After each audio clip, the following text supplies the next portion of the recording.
don't you call me my name, man? Well, what's your name? You told me your name was Cassius Clay a few I years never ago. told you my name was Cassius Clay. My name is Muhammad Ali, and you will announce it right there in the center of that ring after the fight if you don't do it now.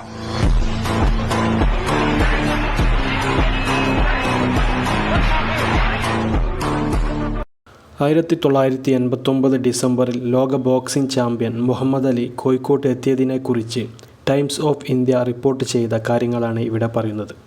JDT ഇസ്ലാം ഓർഫനേജിൻ്റെയും MESൻ്റെയും പരിപാടികളിലായിരുന്നു അദ്ദേഹം പങ്കെടുത്തത്.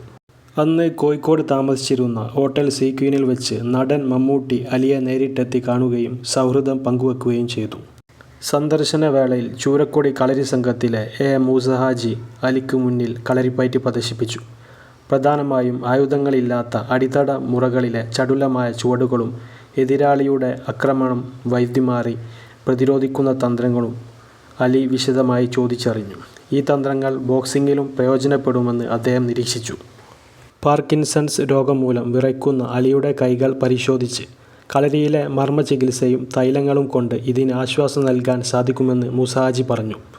തുടർന്ന് ഭാര്യയെക്കൊണ്ട് എഴുതിച്ച അഭിനന്ദന കത്തിൽ അലി സ്വന്തമായി ഒപ്പിട്ട് മൂസാജിക്ക് സമ്മാനിക്കുകയും ചെയ്തു. നമുക്കറിയാവുന്ന ലോക heavyweight champion Muhammad Ali Clay അടക്കം കോഴിക്കോട് ആകെ അദ്ദേഹം സന്ദർശിച്ചിട്ടുള്ളത് ഒരു പ്രാവശ്യമാണ്. ആ സമയത്ത് അദ്ദേഹം ഏറ്റവും ആവശ്യപ്പെട്ടത് കേരളത്തിലെ കളരിപ്പയറ്റ് എന്ന ആ ഒരു ആയോധന കല കാണുമെന്നുള്ളതായിരുന്നു. അത് അദ്ദേഹത്തിന് മുമ്പിൽ പ്രദർശിപ്പിക്കാൻ അവസരം ലഭിച്ചിട്ടുള്ളത് ചൂരക്കൊടി കളരി സംഘത്തിന് നമ്മുടെ ടീമിനായിരുന്നു.